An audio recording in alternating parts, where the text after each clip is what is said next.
Hi guys, I'm Sebastian. If you didn't know, I work here in the Film Hub. You may know that, you might have not known that. Today, I'm going to show you how to work some of our equipment in the hub, because some of you don't know how to, and that's okay. That's why I'm here to show you, and I may or may not be getting paid to do so.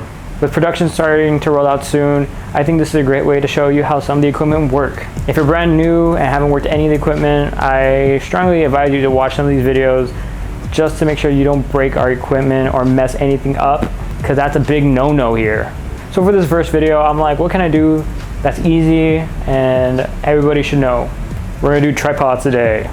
We're not gonna do it in this room though, because this room is pretty depressing and there's not that much space. I'm gonna be really fast though, because this equipment is super easy to set up and use, and because I have a time limit on these videos. Let's go. All right, I look different. Outfit change. Could this be a different day? I don't know. What was that last clip you saw a couple of days ago? Maybe, but besides the point, we're here. I'm gonna show y'all two tripods that we have. Right here we have the Benro, and then right here we have the Magnus Rex.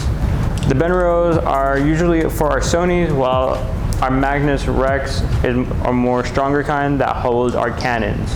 The Benro can hold up to around 13 pounds, and the Magnus Rex can hold up to probably about 17 pounds. So if you're just starting off with any of our lower production courses, I would strongly recommend the Benro. And if you're more advanced and know what you're doing, go ahead and use the Magnus. They set up pretty differently, and I'm about to show you how to set them up. Okay, first off, we have the Benros. Again, mainly for our Sony cameras. They're the easiest, I would say, to use, again, for our beginners. So when it comes out of the bag, it's gonna look like this. It's gonna look like a very condensed version of it, because that's exactly what this is. It's a condensed version of it. And to set it up, all you have to do, all right, is just basically pull out the legs. To make it extend, that's also really easy. All you have to do is turn one of these knobs to the left and pull out. And to tighten it, you just go to the right. And you can do that for all the other ones. Again, put to the left, extend it, and then lock it in, twist it back to the right. And again, you can do that for all three of these little dials that we have on each of the legs. You can extend it pretty high. All right, now I'm gonna show you the actual ball head, the main part of the tripod. So first thing, the base plate, the actual thing that the camera sits on. This is how it looks. Pretty much for every base plate to every tripod, to put it on is pretty much the same way. All you have to do is basically press this button, slide it in, and then you just tighten it. And now it's not gonna come off. Next we have the counterbalance dial.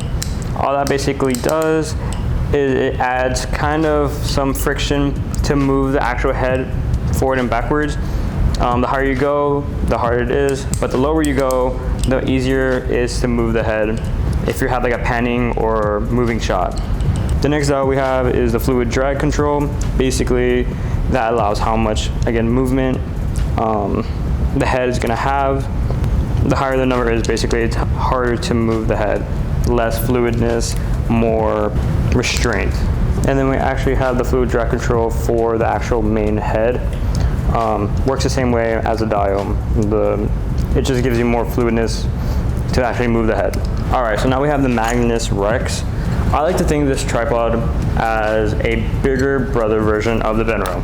Everything about this is sturdier, heavier, and just bigger. But funny enough, I think setting it up is a lot easier than the Benro. To set it up, all you have to do is literally just expand the legs and push down in the middle part. That's it.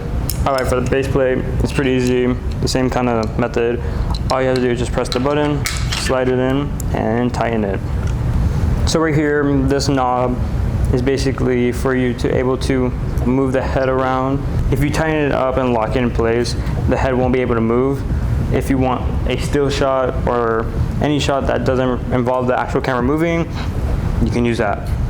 On this side, we basically have the fluid control. The less you put it, the easier you're able to move the head. But if you add it more, the head won't move over, or it'll be harder to move. And this dial at the bottom just allows the head to move. If you keep it to the left, you'll be able to move the head 360. And if you do it to the right, it locks it in place. All right, that's pretty much it. I hope this was informative for you. I hope you learned something. And if you didn't, I hope you like seeing my face. I don't know. Be really careful with our equipment. Everything's super expensive and you don't want to break it. Because trust me, if you break something, your tuition will look like pocket change. But yeah, I think that's all I have for you. Let me know what other equipment you want me to do and I'll most likely do it. And if you do mess up with something and you said Sebastian showed you, no, I didn't. Okay, bye.